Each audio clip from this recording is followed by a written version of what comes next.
So I left teaching and I went into corporate America. And now 13 months later, I'm still there. I'm the lead of my group at this biomedical company. And do I regret leaving?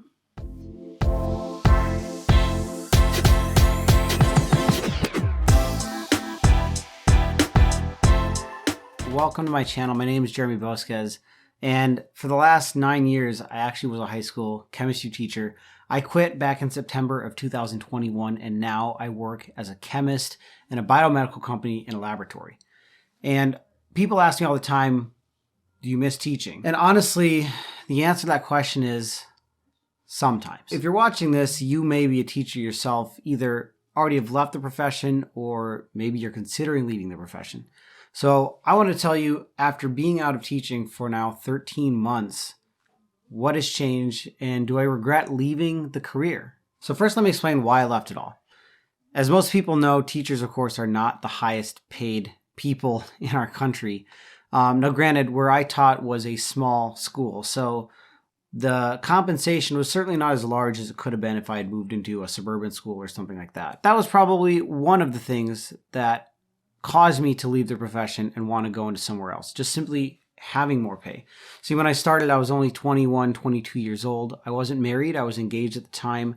I didn't have a child. I didn't have a house. I was still living with my parents.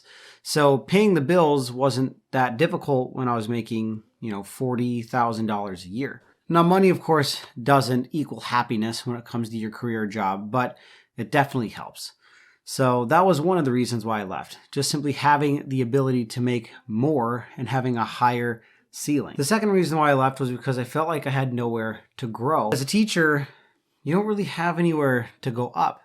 I mean, if you teach in the same school for 15 years, it's very likely you've been teaching the same subjects for the last 15 years. You can go into administration and become like a principal or something like that, but that's a whole different career path. Most people who go into teaching want to teach. They don't want to be an administrator. So I felt like as a teacher, I really had nowhere to grow. I didn't have any way to develop myself. And I was determined, of course, as always, to continue to get better. And so in corporate America, there's, of course, a lot of different places you can move to within just one single company. And that was enticing to me. Lastly, the third reason why I left was mainly because I just didn't feel appreciated. For those that are in the teaching career, you definitely understand my pain here when I say that probably one of the best days for my students would be when I just didn't show up. And, how does that make you feel when your main job and the people that you're supposed to be, doing your career for just don't even care if you're there? I wanted to go somewhere where I can contribute, but also that people can see all of the work that I'm putting in because the results are directly tied to what I'm doing. And teaching, I can put in all the work that I want, but I have no control over whether or not the kids care or whether they want to put in the effort to then learn. And it just gets depressing, really, working that hard and just not really seeing the results from it. I mean, to be honest, I work probably the same number of hours as I did teaching, maybe even a little bit more, but I'm hourly. So I get paid way more than I did when I was teaching. Secondly, and this one is actually a pretty big one, I actually work with people. You see, when you're teaching, your coworkers are your students. And that relationship, although of course is great and I love to learn about new students, it's different when you're working with high schoolers compared to with other adults. And I didn't realize how lonely I actually was in the classroom until I actually got into this job I am in now, and I had people my own age that I worked with that I could talk with as an adult and have a real adult conversations. And it was breathtaking, to be honest. Yes, there are other teachers in your school that you might connect with and you talk to each other and your friends at lunch.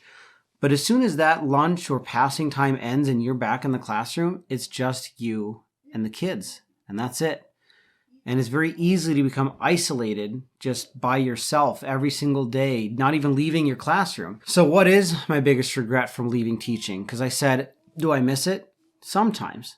But to be honest, the biggest thing that I miss from teaching is just simply the students and having those interactions and learning about new people, essentially, and joking and talking. but I still get that fulfillment with the people that I work with now. It's just a different relationship. Finally, I feel appreciated in the job that I work at. I constantly, am thanking my coworkers that I work with, and they thank me back, and my manager thanks me and I thank them. And there's definitely mutual respect between all of us of all of the work that we do on a daily basis to help each other out. Whereas in the classroom, I could work 8 hours over, a normal school day and then go home and work another 5 or 4. And the next day, no one would have any idea the work that I put in. And sure, that might seem selfish, right? But, it makes you feel good and it makes you want to continue on when people notice all the hard work that you do. So if you're a teacher and if you've been thinking about possibly leaving education, this video is not to tell you that yes, you definitely should. I just wanted to share with you what I've learned from the past 13 months of being out of education and what I regret. Thank you for watching. I hope that you learned something about this and maybe you got something out of this video. Subscribe to my channel, follow, and hopefully I'll see you in the next video.